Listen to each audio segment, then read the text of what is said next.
नमस्कार दोस्तों, मेरा नाम है अंकित और आपका स्वागत है झारखंड समाचार में। आइए जानते हैं 10 मिनट में 20 बड़ी खबरों को। उससे पहले आप ये वीडियो कहां से देख रहे हैं हमें कमेंट में जरूर बताइएगा।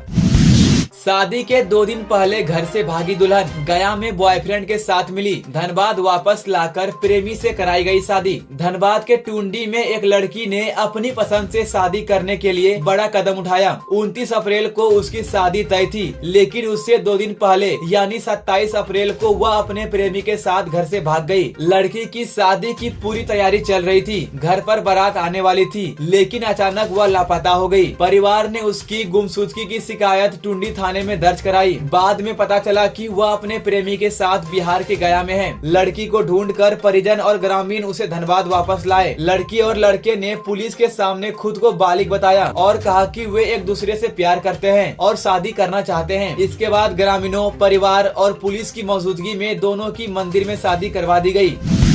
गर्मी से मिली राहत। अब 5 मई तक झारखंड में चलेगा बारिश और आंधी का दौर। झारखंड में मौसम ने फिर करवट ली है। बीते कुछ दिनों से लगातार बारिश हो रही है, जिससे लोगों को गर्मी से बड़ी राहत मिली है। मौसम विभाग ने बताया है कि 5 मई तक बारिश का सिलसिला जारी रहेगा। कई जिलों में तेज हवा और बिजली गिरने की भी संभावना है। इसी को लेकर येलो और ऑरेंज अलर्ट जारी किया गया है। गुरुवार को दोपहर 3 बजे के बाद रांची में मौसम अचानक बदल गया और झमाझम बारिश होने लगा। हजारीबाग में भी करीब 1 बजे अचानक बादल छा गए, बिजली चमकी और फिर बारिश हुई। इसके बाद मौसम सुहावना हो गया। आखिर कहां होगा असर? गढ़वा, पलामू, चतरा और लातेहार को छोड़कर बाकी सभी जिलों में बारिश, वज्रपात और तेज हवा चलने की संभावना है। गुमला, खुंटी और सरायकेला जैसे जिलों में भी बारिश हो सकती है। मौसम वैज्ञानिक अभिषेक आनंद के अनुसार साइक्लोनिक सर्कुलेशन की वजह से ऐसा हो रहा है। 5 मई तक ऐसा ही मौसम बना रहेगा। इसके बाद तापमान फिर से बढ़ने लगेगा और गर्मी लौट सकती है। बीते 24 घंटे में सबसे ज्यादा गर्मी डाल्टनगंज में रही, जहां तापमान 38 डिग्री सेल्सियस दर्ज किया गया। वहीं सबसे कम तापमान लातेहार में 17.8 डिग्री सेल्सियस रहा।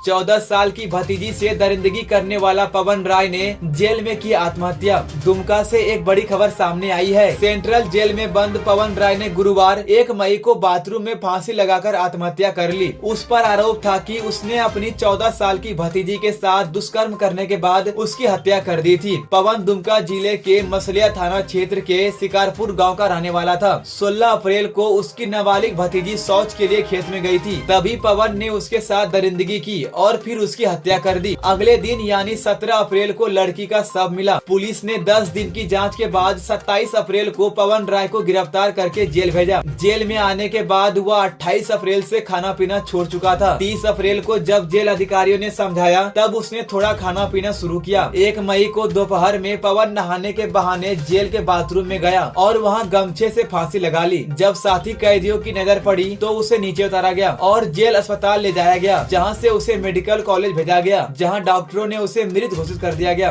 जेल अधीक्षक कुमार चंद्रशेखर ने बताया कि पवन को जिंदा हालत में उतारा गया था, लेकिन अस्पताल ले जाते समय उसकी मौत हो गई। उसने आत्महत्या क्यों की, इसकी जांच की जा रही है।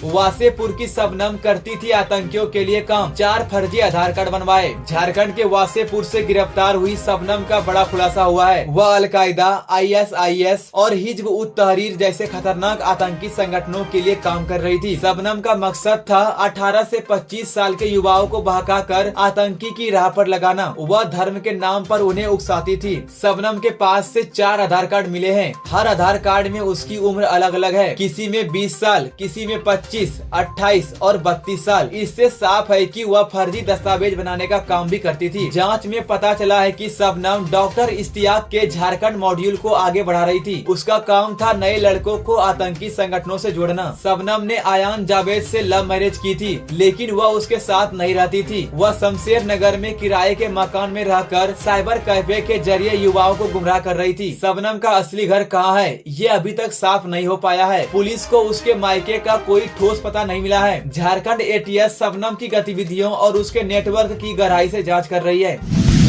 बकरी चोरी कर भाग रहे युवकों ने 15 किलोमीटर तक रीम पर चलाई कार, हवाई फायरिंग से फैलाई दहशत। राजनगर थाना क्षेत्र में बुधवार शाम एक हैरान करने वाला मामला सामने आया। कुछ चोर कार से बकरी चुराकर भाग रहे थे। ग्रामीणों ने उन्हें पकड़ने की कोशिश की तो चोरों ने डराने के लिए हवाई फायरिंग कर दी। भागते भागते चोरों की कार टंगरानी में एक पुलिया से टकरा गई, जिससे आगे का बायां टायर निकल गया। लेकिन चोर नहीं रुके। कार को रीम पर ही करीब 15 किलोमीटर तक दौड़ाते हुए वे घागीडी बस्ती तक पहुंच गए। वहां एक गली में कार और बकरी छोड़कर फरार हो गए। घटना के गवाह ग्रामीणों ने बताया कि स्विफ्ट कार में 2 लड़के, 1 लड़की और 7 बकरियां थी। भागते वक्त चोरों ने करीब 3 राउंड हवाई फायरिंग भी की। घटना की सूचना पर परसूडी और बागबेड़ा थाना की पुलिस मौके पर पहुंची। कार और सभी 7 बकरी जब्त कर ली गई है। अब पुलिस सीसीटीवी फुटेज से चोरों की पहचान करेगी। रांची से पटना जा रही बस रामगढ़ में पलटी, 36 यात्री घायल, ड्राइवर खलासी मौके से फरार। रांची से पटना जा रही एक बस रामगढ़ में हादसे का शिकार हो गई। यह घटना देर रात हुई, जब बस टायर मोड़ के पास अनियंत्रित होकर पलट गई। बस में करीब 36 यात्री घायल हो गए, जिन्हें हल्की चोटें आई। राहत की बात ये रही कि किसी की जान नहीं गई। हादसे के बाद ड्राइवर और खलासी मौके से भाग गए। जब पुलिस को घटना की जानकारी मिली तो वो तुरंत पहुंची और टॉर्च की रोशनी में सभी यात्रियों को बस से सुरक्षित बाहर निकाला। घायलों को रामगढ़ सदर अस्पताल ले जाया गया, जहां प्राथमिक इलाज के बाद उन्हें छुट्टी दे दी गई। कुछ यात्रियों ने बताया कि जैसे ही बस रामगढ़ की ओर बढ़ी, अचानक एक झटका लगा और बस पलट गई। जो लोग स्लीपर सीट में थे वो ऊपर से नीचे गिर पड़े। सभी यात्री डर गए थे और अंधेरे में कुछ समझ में नहीं आ रहा था। स्थानीय लोगों ने भी यात्रियों की मदद की और उनका सामान बाहर निकाला। यह बड़ा हादसा था, लेकिन किस्मत अच्छी रही कि कोई गंभीर रूप से घायल नहीं हुआ। शादी के कुछ घंटे बाद ही उठी दुल्हन की अर्थी, सड़क हादसे में गई जान। दुमका जिले के शिकारीपाड़ा से एक बेहद दुखद खबर सामने आई है। यहाँ शादी के कुछ ही घंटे बाद दुल्हन की सड़क हादसे में मौत हो गई। यह हादसा बुधवार देर रात दलदली गांव के पास हुआ, जिसमें दुल्हन समेत 2 लोगों की जान चली गई और 4 लोग घायल हो गए। बुधवार को दिन में 9 पहाड़ गाँव की चुमकई हांसदा की शादी पाकुड़ जिले के बबोई झूठी गाँव के निर्मल मुर्मू से हुई थी। शादी और भोज के बाद रात में ही दुल्हन की विदाई कर दी गई, क्योंकि गुरुवार को विदाई नहीं होती। शादी के बाद दुल्हन समेत 8 लोग 4 बाइकों से ससुराल के लिए रवाना हुए। रास्ते में दलदली के पास एक पत्थर लदे ट्रक से गिरा पत्थर एक बाइक सवार को लग गया, जिससे वह घायल हो गया। बाकी लोगों ने बाइक रोककर उसका हाल पूछा, तभी पीछे से एक खाली ट्रक ने सभी को कुचल दिया। इस दर्दनाक हादसे में डुनू सोरेन की मौके पर ही मौत हो गई और दुल्हन समेत 5 लोग घायल हो गए। सभी को इलाज के लिए दुमका के फूलो झानो मेडिकल कॉलेज लाया गया, जहां इलाज के दौरान दुल्हन की भी मौत हो गई। एक गंभीर घायल को आगे रेफर किया गया है और बाकी 3 का इलाज चल रहा है। इस हादसे में दूल्हा बाल बच गया, लेकिन पूरे परिवार और गांव में मातम छा गया है। शादी का घर कुछ ही घंटों में शौक में बदल गया। झारखंड के लेटेस्ट न्यूज को सबसे पहले देखने के लिए हमारे चैनल को सब्सक्राइब जरूर करें।